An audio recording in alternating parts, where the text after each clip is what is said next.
Hello everyone. बहुत सारे लोगों की डिमांड थी कि सर आने वाले 8 महीने की स्ट्रैटेजी बना दीजिए, तो चलो यार वीडियो लेके आ गए। Crack CGPSC less time score more keyword है in the next 8 months. Basic agenda जो आज हम लोग डिस्कस करने वाले हैं, डेट इज की मेंस और वनडे एग्जाम्स को कैसे कोऑर्डिनेट करें, डेली शेड्यूल हम लोग कैसे रखें, टेस्ट सीरीज को कैसे यूज़ करना है और ओवरऑल क्या स्ट्रैटेजी हमारी होगी। दोस्तों, this is me your mentor, I know a thing और टू अबाउट दिस एग्जाम्स। चलिए शुरू करते हैं। तो सबसे पहले तो एनालिसिस का किक ऑफ है। अगर आप एक बिगनर स्टूडेंट्स हैं तो प्लीज़ मेरा एक वीडियो है कि C G P S C 1.5 year strategy, आप उसको देख सकते हैं। ये वाले वीडियो में आप लगभग 7 से 8 महीने बाद आइएगा। अगर आपका प्रीलिम्स इस बार हुआ है तो इसमें रिलेटेड और कुछ सवाल है जिसका जवाब मैं जानना चाहूँगा। पहला ये कि क्या ये आपका एक सीरियस प्रीलिम्स था। दूसरा, क्या आपको ये लगता है कि आपका जो नॉलेज है, आपका जो अभी का जो लेवल है, वो आपको अगली बार में प्रीलिम्स क्रैक करने में मदद कर सकता है या फिर आप इजीली क्लियर कर सकते हैं, गिवन कि थोड़ा सा किस्मत आपके साथ में रहे। अगर आप प्रीलिम्स क्लियर कर सकते हैं, आपका इतना कमांड आ गया है प्रीलिम्स के ऊपर, तो क्या आपके मेंस के नोट्स प्रिपेयर्ड हैं, ये आपको पूछना पड़ेगा खुद से। और क्या वनडे एग्जाम्स में आपके रियलिस्टिक चांसेस हैं क्रैक करने के। ये कुछ 4-5 सवाल हैं दोस्तों, इसके बेसिस में आपको गाइड करने वाला हूँ आने वाले सेक्शंस में।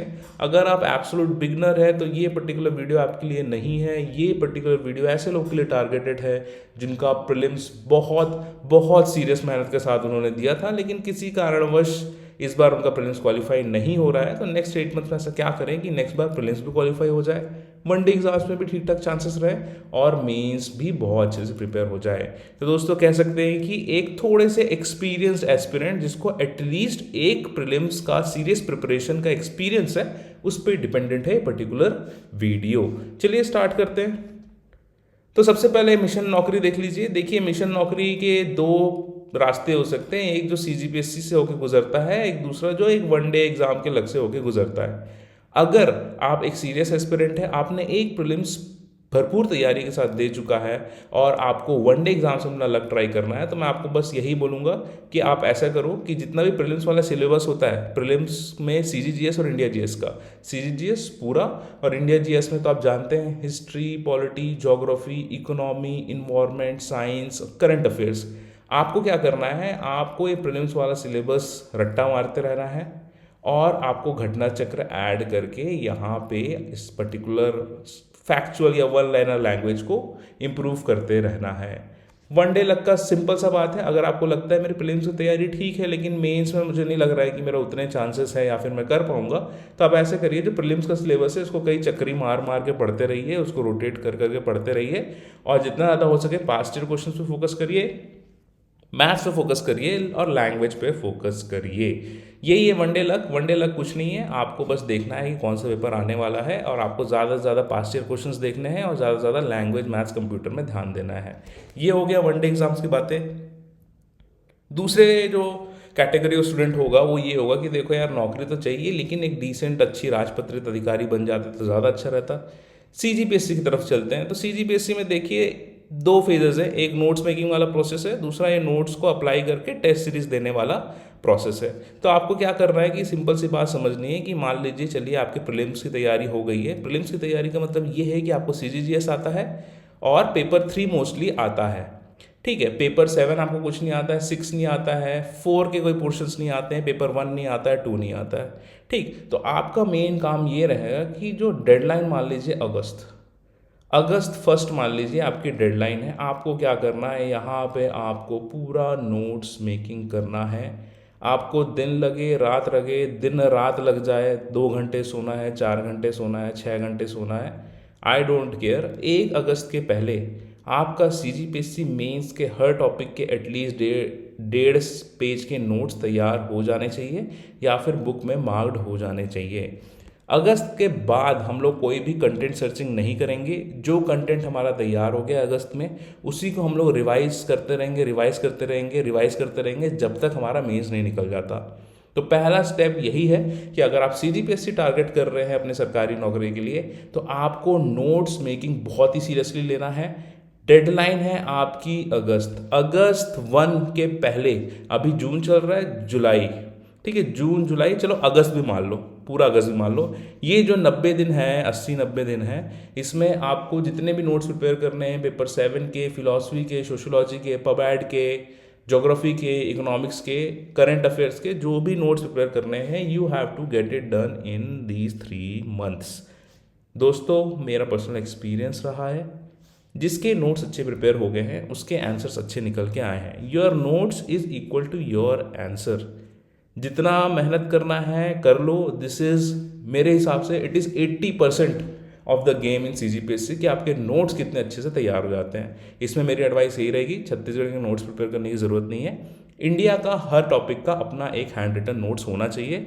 अपने नोट से कर लो, किसी टॉपर के नोट से कर लो, मार्केट में जो पॉपुलर पब्लिशर की बुक है उससे कर लो, लेकिन मेक श्योर पर टॉपिक आधे से 1 पेज के नोट्स आपके पास ज़रूर हो।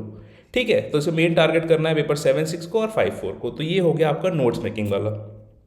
एक बार आपके नोट्स बन गए हैं तो जैसे ये CGPSC का जो मेंस है जो जून में होने वाला है, इसके बाद क्या होगा कि 1 महीने सब लोग सांस लेंगे और अगस्त के मिड या फिर अगस्त के एंड से एक मेंस का लॉन्ग टर्म टेस्ट सीरीज कई कोचिंग वाले चलाएंगे।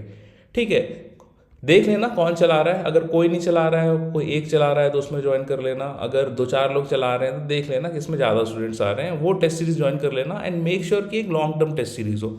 लॉन्ग टर्म टेस्ट सीरीज का मतलब ये है कि हर पेपर के बीच में एटलीस्ट 10 से 15 दिन का गैप हो। इससे क्या होगा कि ये जो आपने नोट्स बना के रखे हैं ना, इसको इन 10-15 दिन में रटोगे और ये ईजिली इसलिए रटा जाएंगे क्योंकि उनको आपने खुद के हाथ से लिखा है, प्रिपेयर किया है, अंडरलाइन किया है, तो बहुत ही ईजिली ना आपको ये याद हो जाएंगे। और उसके बाद ये जो 15 दिन रहेंगे उसमें पहले के 10 दिन ऐसा कर लेना कि पूरे नोट्स को रट लेना, और लास्ट के 5 दिन ऐसा करना जितने भी पास्ट ईयर क्वेश्चन के मेंस के क्वेश्चंस आए हुए हैं उनमें से जो आपको इंटरेस्टिंग क्वेश्चन लगेगा उसको आप लोग लिख लिख के देख लेंगे। और फाइनली 15 दिन क्या होगा कि आप इस पर्टिकुलर आंसर्स को मेंस में लिख के आएंगे and your mains will be dead prepared. ठीक है, तो मिशन नौकरी के 2 रास्ते हैं। CGPSC से होके जो गुजरता है वो मेहनत वाला है, इसमें लिखने वाला काम ज़्यादा है, और नोट्स मेकिंग और टेस्ट सीरीज वाला काम ज़्यादा है। जो वनडे एग्जाम्स है वो कह सकते हैं कि बेमौसम बरसात टाइप का है, साए साए आएगा और साए साए जाएगा। तो आपको क्या करना है कि प्रीलिम्स का जो भी सिलेबस है उसको रिवाइज करते रहना है, घटना चक्र को सॉल्व करते रहना है, और इतनी अच्छी पकड़ बना लेनी है कि पास्ट ईयर क्वेश्चन आपको बहुत अच्छे से बन जाए। चलिए ओवरऑल समरी बता देता हूँ। यहाँ पे लिखा है ऑब्जेक्टिव, यहाँ पे लिखा है उसके लिए क्या करना है। अगर आपको अपना मेंस इंप्रूव करना है तो अच्छे नोट्स बना लो, टेस्ट सीरीज लिखो और उसको रिव्यू करते रहो, या तो बाकी टेस्ट सीरीज वाले कॉम्पिटिटर से या फिर इस साल के जो टॉपर्स निकल के आएंगे उनकी RTI कॉपी मांग लेना। अगर देते हैं तो ठीक है, नहीं देते हैं तो साए साए बाय बाय, और क्या। ठीक है, तो यहाँ से कंपेयर कर लेना कि क्या है क्या नहीं है। तो मेंस इंप्रूव करने का सिंपल फंडा है, नोट्स बनाओ, रटो, टेस्ट सीरीज में जाके लिखो, लिखने के बाद दूसरों से कंपेयर करके रिव्यू कर लो। अगर वनडे एग्जाम्स में फोकस है, लग रहा है कि भाई मेंस हमारे बस के बाहर का है सॉरी, तो आप ये करिए कि पास्ट ईयर क्वेश्चन सॉल्व कर लीजिए, मैथ सॉल्व कर लीजिए, और जो भी लैंग्वेज वाला पोर्शन है उसको अच्छे से पास्ट ईयर क्वेश्चन या फिर पॉपुलर क्वेश्चन यूट्यूब वगैरह की मदद से उसको सॉल्व कर लीजिए। देखो, वनडे एग्जाम का सिंपल फंडा ये है कि पास्ट ईयर क्वेश्चन कितने अच्छे से रटाए हैं आदमी को, और मैथ्स लैंग्वेज कितने अच्छे से बन जाता है, दैट्स इट। इसमें वनडे एग्जाम निकल आएगा। अब बोलोगे कि नहीं सर, मैं थोड़ा सा लालची किस्म का इंसान हूँ, मेरे को ये भी चाहिए वो भी चाहिए, सब कुछ चाहिए, यहाँ भी होगा वहाँ भी होगा, हर जगह होगा मेरा ही जलवा। अगर इस टाइप का कोई सेंस है तो मैं यही बोलूँगा कि अगर कंबाइन करना है दोनों चीज़ों को तो ऐसा कर लो कि मान लो अगर आपको पता है कि 15 दिन बाद लेबर इंस्पेक्टर का एग्ज़ाम आ रहा है, तो आप क्या करना कि अपने मेंस की नोट्स मेकिंग वाला जो प्रोसेस है इसको थोड़ा पॉज कर देना, और 15 दिन पहले से आप ऐसा करना कि CGGS का प्रीलिम्स के हिसाब से रिवाइज कर लेना, इंडिया GS का प्रीलिम्स के हिसाब से रिवाइज कर लेना, करंट अफेयर जोड़ लेना, मैथ्स थोड़ा सा प्रैक्टिस कर लेना, लैंग्वेज देख लेना, कंप्यूटर देख लेना, और उस एग्ज़ाम का अगर मान लो कोई लेबर लॉस जैसे कोई स्पेसिफिक सिलेबस दिया हुआ है तो उसको प्रिपेयर कर लेना। ठीक है, तो इससे क्या होगा कि मेंस का नोट्स प्रिपेयर करते करते आदमी काफ़ी बोर हो जाता है, तो 1 आध हफ्ते 15 दिन के लिए थोड़ा सा ऑफ भी आपको मिल जाएगा। तो आप बस यही कर सकते हो कि अपने मेंस का रेगुलर प्रिपरेशन कर रहे हो, अब पता है कि एडमिट कार्ड आ गया भाई 10 दिन पहले, तो आप फुल ऑन प्रीलिम्स मोड में चले गए, एग्ज़ाम दिए, वापस मेंस में आ गए। तो ये उन लालची लोगों के लिए है जो सब कुछ चाहते हैं और एक जगह भी 100% नहीं देना चाहते हैं, तो 50-50 दे देना। ठीक है, अब क्या है, देखो डेली शेड्यूल क्या होगा। डेली शेड्यूल बहुत ही सिंपल सा है, बहुत सिंपल सा दिख रहा होगा, लेकिन ट्रस्ट में एक बार टाइमर लगा के बैठ जाओगे तो बहुत ज़्यादा थक जाओगे ये करने में।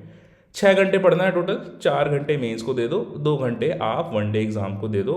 4 घंटे मेंस मतलब CGGS इंडिया जीएस के नोट्स बना लिए, न्यूज़पेपर पढ़ लिए एक्सेट्रा।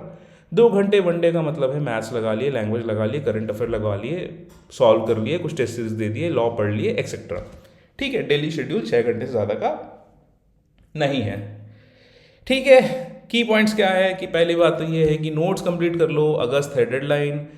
मेन स्पेसिफिक टॉपिक्स को अभी कवर कर लो, क्योंकि फरवरी के बाद अगर प्रीलिम्स निकल गया और ये सब सब्जेक्ट प्रिपेयर नहीं है तो कोई मतलब नहीं है। उसके बाद CGGS फिंगर टिप में होना चाहिए। अगर कोई नींद से उठा के बोले कि भाई ये वाला नृत्य कौन सी जनजाति करती है, तो नाचते हुए उठ जाना है। ठीक, लैंग्वेज पेपर देख लो। लैंग्वेज पेपर ऐसा है कि वनडे एग्जाम में तो काम आता ही है, साथ ही साथ आप इसको वहाँ भी यूज़ कर सकते हैं मेंस एग्जामिनेशन में। मैथ्स तो सदाबहार है, मैथ्स के बिना सरकारी नौकरी लगना लगभग असंभव हो चुका है। करंट अफेयर डेली फॉलो करना है।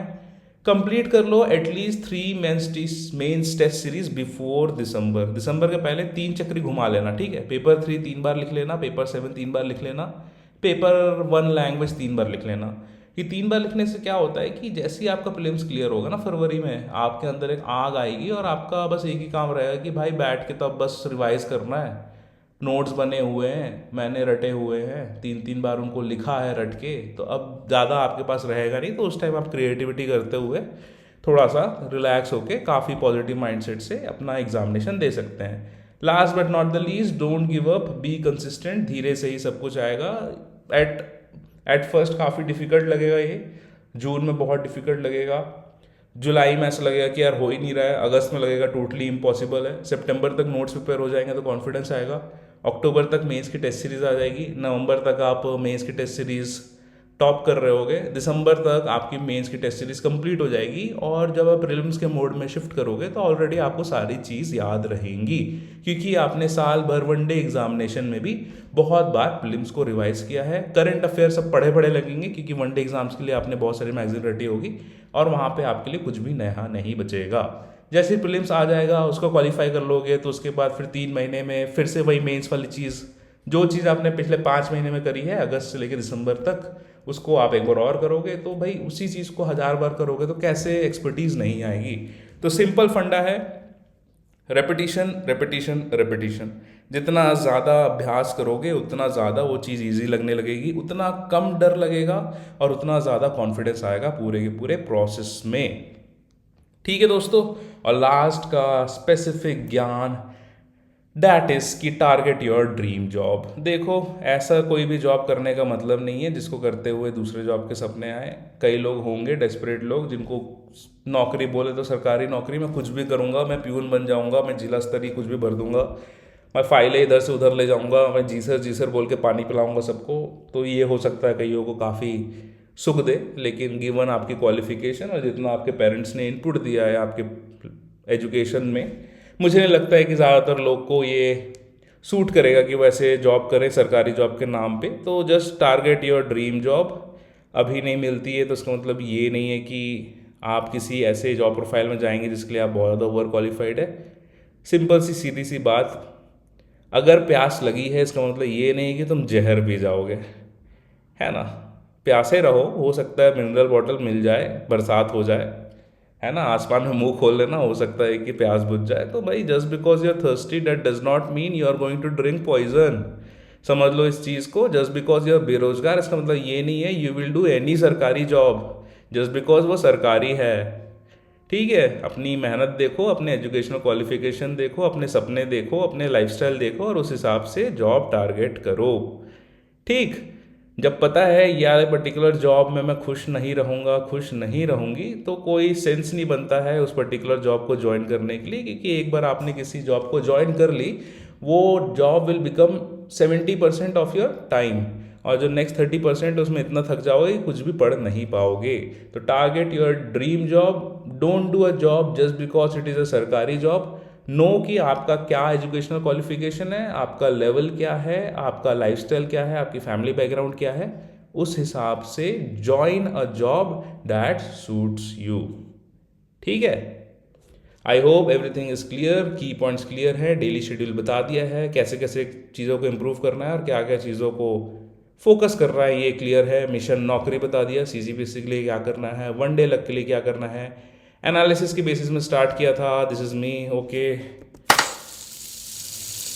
Thank you.